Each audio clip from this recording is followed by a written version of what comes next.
Баршаңызға сәлем. Бүгін сіздермен стрипсидің үй жағдайындағы рецептісімен бөлісемін. Ең алдымен тауықтың төс етін видеодағыдай ұзын-ұзын қылып турап, ыдысымызға саламыз.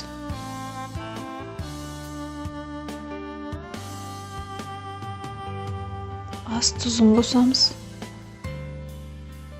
Қара бұрышымызды қосамыз.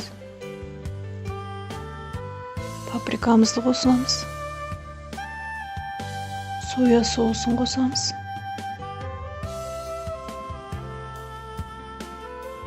Үстіне суымызды құйып, қолымызбен жақсылап араластырамыз.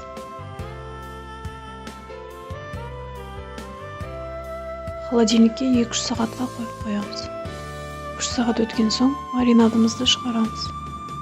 Енді ұн және 2 жұмыртқамызды шанышқының көмегімен араластырамыз.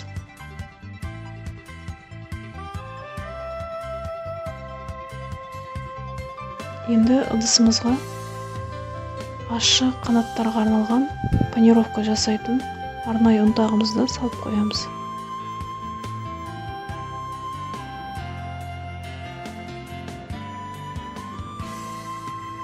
Енді маринадталған тауық етін ұнымызға аунатып аламыз. Сосын жұмыртқалы массамызға салып, сосын панировка ащы ұнтағымызға салып аунатып, бір ыдысымызға саламыз.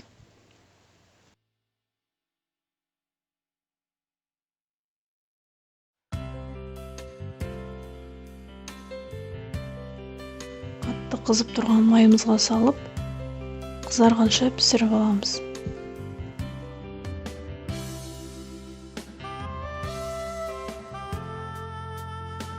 Біркелкі болып пісу үшін ары-бері қозғаймыз.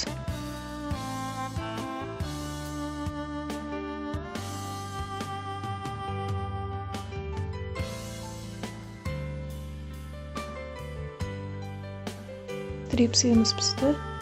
Енді майдан ақырын тарелкамызға аламыз.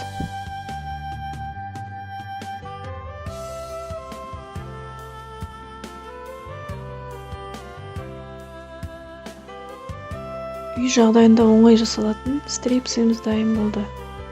KFC-дің стрипсиінен еш айырмашылығы жоқ. Міндетті түрде жасап көріңіздер.